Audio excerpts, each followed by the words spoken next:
All right, I will stop talking here. Hold on. I don't want to talk shit while the thing goes. All right. Giggity, giggity. Shit while the thing goes. All right, you also want to, it already picked me up. So also turn off the volume on your Facebook too. Cool. All right, everybody, welcome aboard. It's Monday morning. Hope you had a great weekend. This is John Barrows with Make It Happen Mondays, and I am here super excited with Ryan Leavitt over at LearnCore. Ryan, how's it going, man? It's going great. Thanks for having me, John. Happy Monday. Yeah, happy Monday. It's always a good one. So today, what we're going to be talking about is a couple of different things. One is the evolution of learning, right? Because things are changing rapidly in the learning space in general. And I want to talk about from a sales rep standpoint, from a coaching standpoint, where things are going. And from your perspective, because you've been in this field for a while, but also I'm overly excited to announce our partnership. For those of you who don't know, this is kind of a preface to our official announcement coming up on Monday, where I am taking all of my content. So I have my Filling the Funnel program and now my Driving to Close program, and I'm taking them off of what I used to have on WordPress and putting them onto the LearnCore platform, and that's how I'm going to be distributing all the content moving forward. So we're going to be getting in pretty tight here with each other here, Ryan. I'm really excited about that because I get out of the technology space and I let you guys do what you're good at and me do what I'm good at. All right. So with that, first of all, everybody be on the lookout for next week. We're going to be launching that. But with this conversation, Ryan, I wanted to dig in a little bit about LearnCore, about learning in general, and why you started LearnCore and where it came from. And now what are you seeing in the marketplace as far as how learning is developing and evolving? And then what can sales reps do, regardless of whether they invest with, my content or your platform? What can sales reps do to stay on top of what's happening right now with all the different noise there is, right? Because, the other kind of preface to this is, there's so many people spewing content out there. Like, how do you know which one's good and which one's bad? And how does a rep distill all of that? So If you can kind of give me just the background of LearnCore of why you came up with it, where it came from, and what are you seeing now in the marketplace? I think that'd be real helpful for our audience here. Yeah, great question. And I love this story, obviously. We actually started like 7 or 8 years ago in the professional education world. So if anybody here who's listening has ever taken a higher education exam, so you've studied for the CPA or the bar exam or the GMATs or whatever it might be, the way that you did that was that you would probably buy books from Kaplan or Pearson. You'd go to class, you'd sit through a lecture, take notes, go home, study, maybe make some flashcards, take some practice tests, go back to class, do it all again twice a week for 3 months. Yes. And in 2010, that process is still the way that people would study. And to this day, that's still with a lot of exams, the way people do it. Mm-hmm. What we did is we worked with Kaplan and Pearson, who are the two biggest educational publishers, and they were reaching a ton of students to change the way that people studied and people learned, right? So again, you think about this is an academic world. These are professional certifications, and people needed to, if you wanted to be an accountant, you needed to learn all the material, the 40,000 pages of content that go into the CPA. Ugh. You needed to get proficient at it, you need to remember it, and then you needed to be able to actually do it. You need to actually apply what you've learned to pass the certification, and then you can become an accountant. So that's what we did. We built these mobile platforms to bring in all that content, and then Kaplan and Pearson, they would sell them to their students. And it was a great business there in the higher ed educational publishing world. In about 2012, we started to take that to the corporate space. And so we started working with corporate learning leaders at very large organizations and really trying to understand what their challenges and problems were. And from our background, we'd been selling for years, right? And all of us had been in some sort of sales role previously or surrounded by salespeople. And so we saw some of the challenges that sales folks were having. And in talking to these larger companies, we realized that the same challenges that Kaplan and Pearson were solving in professional education, those existed in the corporate world as well. And so when you think about salespeople specifically, if you have a new product or a new partner, right, something really, really simple, you need to learn all about it, and that's great, but you also need to be able to apply it. And then you need to have that information reinforced to you at the right point in time. And so we really took that methodology into the corporate space to solve that problem of how do we make sure that one, reps are always up to speed, and two, they could tell the same story and they could communicate consistently and they could actually apply what they've learned. And so again, the roots of that are really just no different than what these educational publishers have been doing for decades. I got a question. So I got a question for you. My position has always been with learning, right? So historical learning, spot on, right? You go to school. I hated it. I was never good at reading a book and taking a test. I was more live application guy. Like, I want to learn from doing stuff. And it's funny because I got into this training world almost by accident, right? I took this training, I liked it. And then after I sold my company, I joined this company, Basho, and then took it over. But, the learning, what I bumped in with a lot of, when I sell to enablement departments, a lot of times the historical learner, if you will, they start asking about instructional design and all this other bullshit, right? And I've always been like, wait a minute, like instructional design, I was like, okay, what is instructional design? So I looked into it. I actually had my content, scrubbed up for instructional design. And when the output was done, I hated it. I'm like, this is gross. This feels like what, back in college. And my contention has always been that sales reps learn a little bit differently. Yes, there are fundamentals, but sales reps themselves learn differently. Am I wrong with that? Or what are your thoughts on how sales reps learn compared to how the traditional stuff is learned? Yeah, I think you're spot on. So instructional design is it's important and for some aspects of learning and training. I think for sales enablement specifically, it's more about impact, right? It's more about the content. And this is what we talk to people about all the time. Like, you don't need fancy content. You don't need, I was talking to Chris on your team about it this week, actually. Like, fancy content is great, but you need high impact content. And by the time you need to get it out today. And nobody cares if it's a beautiful, interactive video, or if it's the VP of sales that just recorded themselves in front of a whiteboard and sent it out immediately because the problem is today. And it's got to be short, it's got to be bite sized. And that's it. I mean, it's about how do you get the right content to the teams quickly, and how do you make sure that it's not, you don't over engineer it so that it's relevant when it's happening. Love it. Yeah, and that's what I found. It's funny when I took this training, this used to be like, I got fill in the funnel, driving to close. That used to be 5 days of content, right? And there was so much fluff, and so I've cut it down to 2. And it's always frustrated me. I've actually been in conversations with sales trainers of traditional sales training companies, and they legitimately talk about how they can take a half an hour's worth of content and stretch it into a day so they can charge their day rate. Mm-hmm. And my whole philosophy is, look, I'll pay the same rate if you give me it in a half an hour as if I'll actually pay more if you give it to me in a half an hour, because you just saved me 8.5 hours worth of shit. And so, that's where I think the difference of sales reps, and this is also why I'm super excited about our partnership here, because and this kind of dovetails into the conversation of what's to come, right? And where things are going, which is, I believe that this whole just-in-time learning trend is just going to get more robust, if you will. I think the face-to-face selling face-to-face training is always going to be there, because there's just the connection, the motivational piece of it, whatever. But from a reinforcement standpoint and from an adoption standpoint, I think it's going to be, and this is one of the other reasons I chose you guys over everybody else, is I'm going to be at a certain stage of the sales process in Salesforce. I'm going to move from stage 2 to 3. And then I'm about to make a phone call to a CFO to talk about pricing. And instead of trying to remember what John Barrows said 2 months ago, oh yeah, I should probably use the reverse close, or I should probably, prepare for this objection, a little video is going to pop up right before I make that phone call and say, hey, Ryan, before you make that phone call, make sure you do X, Y, Z. And then, oh yeah, all right, cool, and apply it, right? So are you seeing that trend, and how are you seeing that impacting sales as opposed to the traditional learn it and then try to remember it?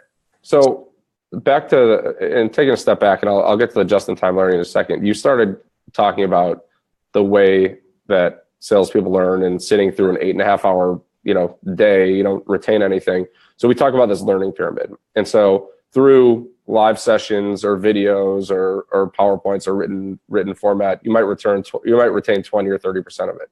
You don't actually get to 70, 80, 90% retention unless you can actually apply it, you can practice it, communicate it, and teach others. So that goes into the feedback and the coaching element as well.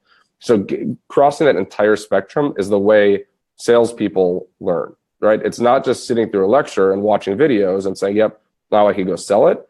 You could learn all the content in the world and you could actually retain 100% of it. But if you can't apply it, right? If you can't demonstrate that you've done it and you can actually answer that question or talk about pricing or give a demo or whatever it is, then you can't sell it. And so that's the first part. That's the first area of application and almost certification, right? Certifying the skills. To your point, yes, we see just-in-time learning as something that people are talking about all the time now, because think about your example, right? You go through John Barrows training, you watch the videos, you go to the live sessions, you practice it, you get coaching, you get feedback. And at that point in time, you're 100% certified on it. You crushed it. You crushed that negotiation conversation in practice, right? And 4 months later, you're in Salesforce and you update an opportunity and it's got all the right qualifiers, but you got trained on it 4 months ago. You need to be refreshed right then and there. And so that's really the ability to use data and technology to reinforce things where you need it, and make sure that everybody is continuously up to speed. And I think that is the next evolution in training and coaching. And you brought up something interesting there, is the third pillar there, which is teach it. Actually, I didn't really think of that, and it's pretty obvious that when you can teach somebody else how to do it, now you become the master at whatever that is, right? So you learn it, you apply it, then you teach it. So talk to me about how you've seen how does our sales rep get to that? I mean, there's the obvious piece, I think, from a coaching standpoint. So I'm a manager, yep, and I'm going to coach my team how to do it. But I think that is a really important thing for reps to think about, which is after they learn it, after they apply it, have they mastered it enough so they could then articulate it to somebody else?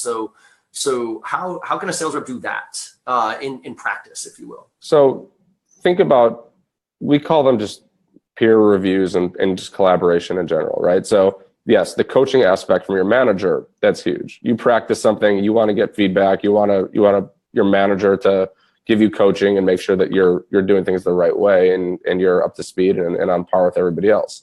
But before that, right, there's informal conversations that are happening all the time. If it's an inside sales team, people are sitting together, yep, go into a conference room, go practice, go role play together, right? If you're virtual, do a web conference like this.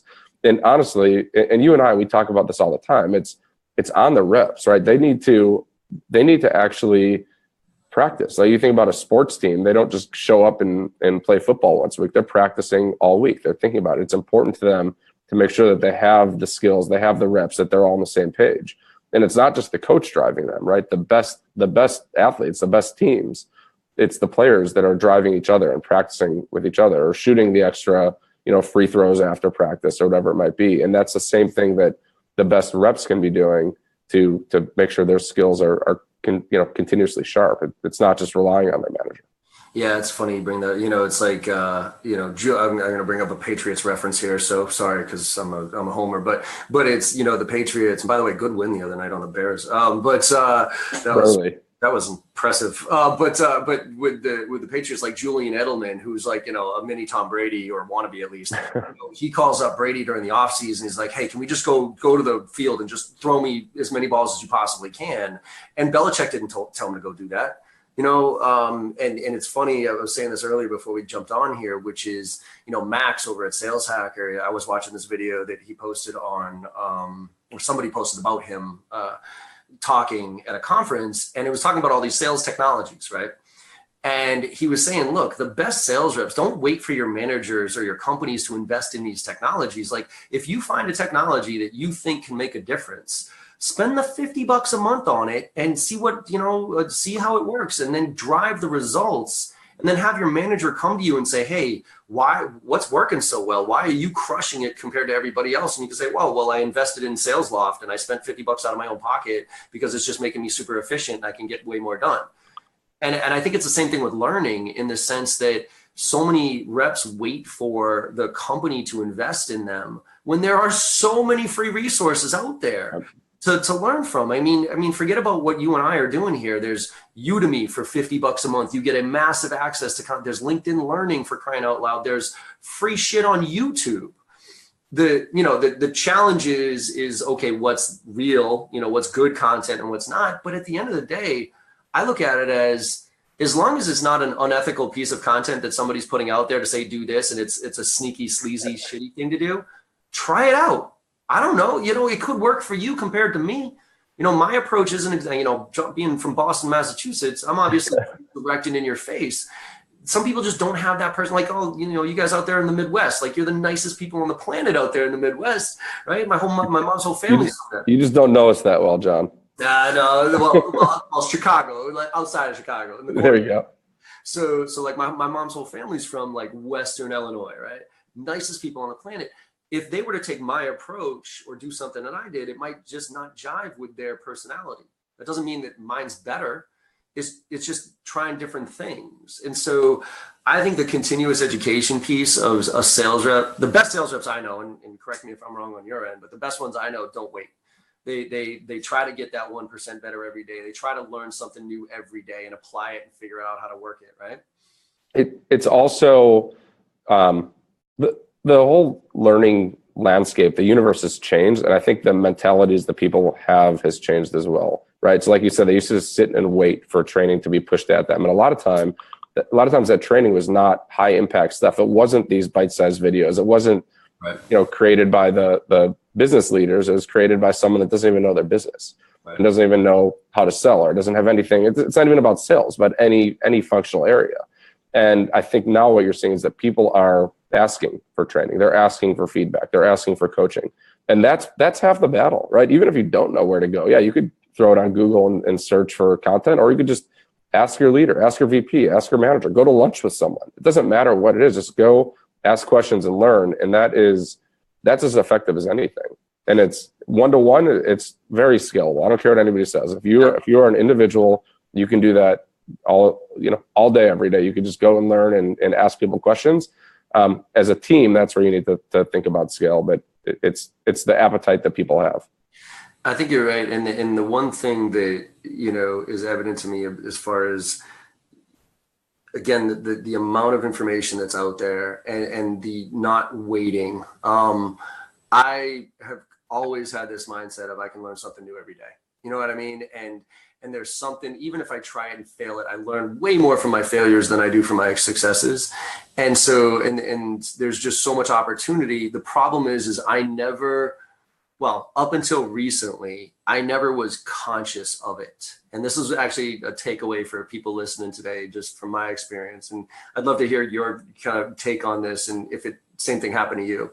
Younger, I'm 41 now. When I was early in my career, I just did things. I just worked. I put my head down, and I learned through osmosis. It's almost like, you got a kid, I got a kid, right? It's like, do you tell the kid not to touch the oven, or do you let the kid touch the oven and then they'll figure it out a lot faster? Right? I was the kid who touched the oven. I was like, oh shit, okay, I shouldn't do that. Okay, but I never was very conscious about learning early in my career. I just did. Because I was so activity driven. That's actually one of the things I love about training, specifically face-to-face training, is it's like a forcing function, if nothing else, to have us stop and say, look, what am I, like, pick my head up for a minute here and take a look at what I'm doing. And is it working, right? I don't think too many people have that. Yeah. But the mentality of, I am now consciously going to be practicing. So practical things to do here. I tier out my accounts, tier 1s, tier 2s, and tier 3s. Great, average, and crap. I used to throw away my crap ones. I'd be like, you're shitty customers for anyways. I don't want to have a conversation with you because, I don't. But now I like them, because anytime I'm trying something new, I run a list of my tier 3s and I throw up all over myself. And who gives a shit? You know what I mean? As long as I'm not offensive, I'm going to push it. Like, if I don't want to discount anymore, for instance, I'm going to get a bunch of tier 3s in my pipeline and say, hey, look, the price is X and we don't discount. I just want to let you know that up front and see what happens. And you know what? If they say piss off, okay, well, I got to figure out a better way of delivering that message, but at least it'll build my confidence. When did you shift from passive learning to saying, okay, I'm just kind of learning because I'm doing, to actively saying, I need to get better at this? So my first job out of college, I was working at Goldman Sachs. I was a financial analyst, right? You go to business school, and all of this is 12 years ago, and the only things that you could do are finance, marketing, and consulting. Now it's changed a little bit. There's entrepreneurship programs and things like that. So I was in finance. I did not want to be in finance. The world was ending. This is 2006, 7, and 8. Oh, shit. And what I realized then, and also at that time, your first job out of college, like you would stick it out your 2-3 years and deal with it. Yep. So really early on, I realized, hey, I don't want to be in finance. I don't want to do what my bosses do, but I'm going to learn as much as I possibly can here. And so I was able to make that shift really early by switching my mentality of what my purpose was every day.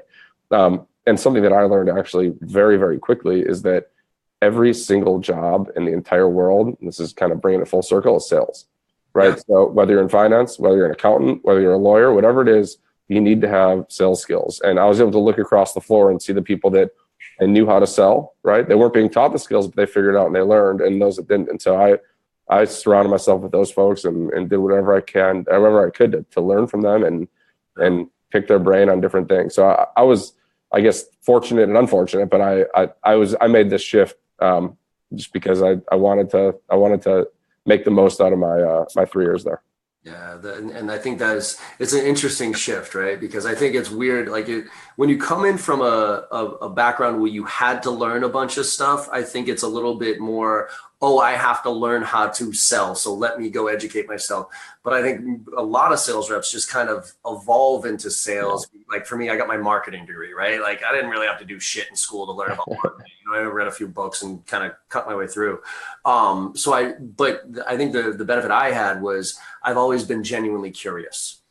And that curiosity, albeit I never looked at it as proactively learning, mm-hmm. that curiosity drove my constant thirst for, hey, how's that work? What about that? What about that? And I learned because I was curious, not necessarily because I was consciously saying I want to learn. So I think you can take two approaches to it, right? Like you can say, I'm purposely going to learn how to go do this. And now I do a lot more of that. But I think at a very bare minimum, the more curious you are about stuff and the more, you ask good questions and not just stupid questions, how'd you do, how'd you get to where you are in your career, dumb shit like that. But like, instead of asking, how'd you close that sale? Hey, could you walk me through that last sale and what happened and what did they say and how did this happen and where did you hit that objection, and being curious about the whole process, that's where I learn the most, right? And, makes sense, right? The best salespeople, this is something that I look for every time we hire a salesperson, are they genuinely curious, right? Are they asking questions because they care, or are they asking because that's what they think they're supposed to ask during the interview? And when you find people that do have that genuine desire to learn and ask, they care about what they're asking about, that's gold for a salesperson. So they go together. Totally. That's actually funny because, when I was trained at Basho, the training, they have the module, and I still train on, it's called the perfect meeting, right? Where it's like you start, instead of asking your immediate doctor checkup questions, like what do you do for this and what do you do for that, what do you do for this, you elevate the questions and you start talking about the industry and where things are going and just-in-time learning and artificial intelligence. Because Ryan, I want to get your temperature level up, right? Because I want to get you talking about something that you feel passionate about, because if I can get you to talk, then you're going to open up the whole, I'll be able to guide that conversation. And I remember being trained on this, and I was like, okay. So I came up with like what I thought was a really interesting industry level question. And I remember asking a VP or a CEO something about the direction of outsourced IT, because thankfully I had been in this industry before, so I kind of knew. But I remember being like, so where's outsourcing these days? And is it a good thing or a bad thing? Are people looking at it as offshore stuff, or as they really understand? And he started answering the question, and midway through he stopped and he goes, wait a minute, why the hell do you need to know that? And I remember being just like deer in headlights, being like, holy shit. I didn't have a reason, because I was going through what I was trained to do. You know what I mean? Figured on the path. Right. I wasn't being genuinely curious. I was asking a question because I was supposed to ask a question to get their temperature level up. And so now, thankfully I was able to adjust because, again, I knew the industry, but now I every question I ask, and this is a recommendation for people listening here, pretend like the person you are asking that question is going to immediately flip it back on you and say, why the hell do you need to know that? And if you don't have a good answer to that, do not ask that question, right? So, or if it's something you can easily find out. What drives me batshit crazy is when, and I don't know if this happens to you, but I get a lot of reps calling me up and saying, hey, John, I'd love to pick your brain about sales and kind of how you got to where you are in your career. And look, I'll have a conversation with anybody. I love sharing insights. I love sharing my experiences. I mean, that's why I train, right? Yeah. But man, those conversations last either 5 minutes or the full 30. And the 5-minute ones last when reps are like, so John, let me give you a little background on how you got to where you are in your career today. It's like, you ever heard of a little product called LinkedIn? Yeah, Google it. Like I put my entire work history on the fucking, so we can skip this bullshit part of the conversation and actually get to some stuff that matters, right? And it's the same way. It's funny, you know, I can tell we've trained our clients. Sales reps have trained their clients to ask these, so tell me about, or say this, so tell me about your business bullshit, right? Because tell me if this happens to you.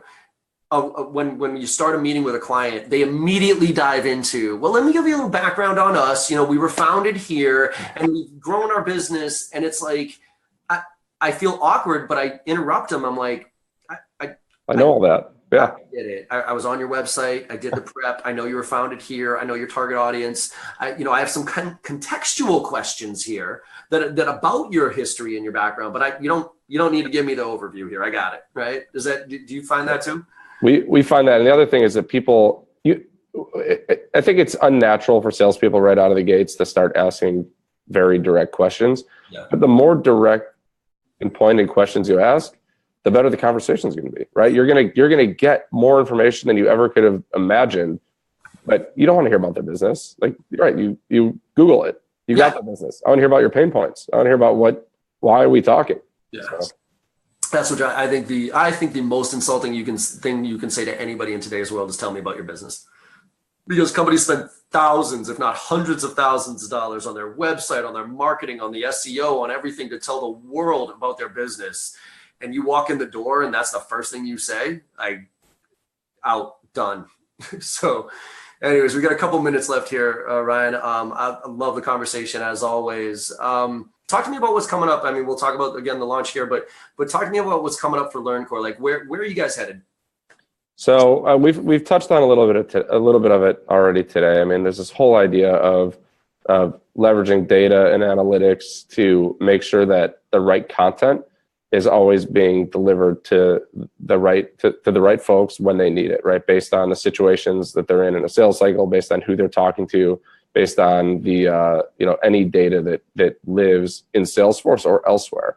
And the other thing too is how do you get managers more and more involved in the enablement and training process, right? Because it's been great over the last few years because it started top down, and it's really, there's been a big push at organizations to improve productivity, right? And yeah, it has to be started somewhere and driven somewhere.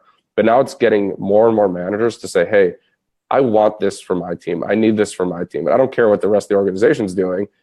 I got this team of 8 sales reps, and I need to make sure that they can all, differentiate our product, or I need to make sure they can all give a demo or make a cold call, whatever it is. And they don't have to wait for other folks to push it on them. And it's no different than the salesperson, going out of their way to practice and improve. The managers need to do that too. And as soon as we can start to connect those dots better, meaning you can get managers doing their own thing without enablement, without sales leadership, and all of a sudden you've got this full cycle sales training and enablement organization where everybody's up to speed on what we call the formal learning, so driven top down, and then also the informal things that are just at an individual level or a team level. And that's really the big shift. And I think the only way to really get there is through data, through analytics, through automation, and potentially some AI and machine learning as well.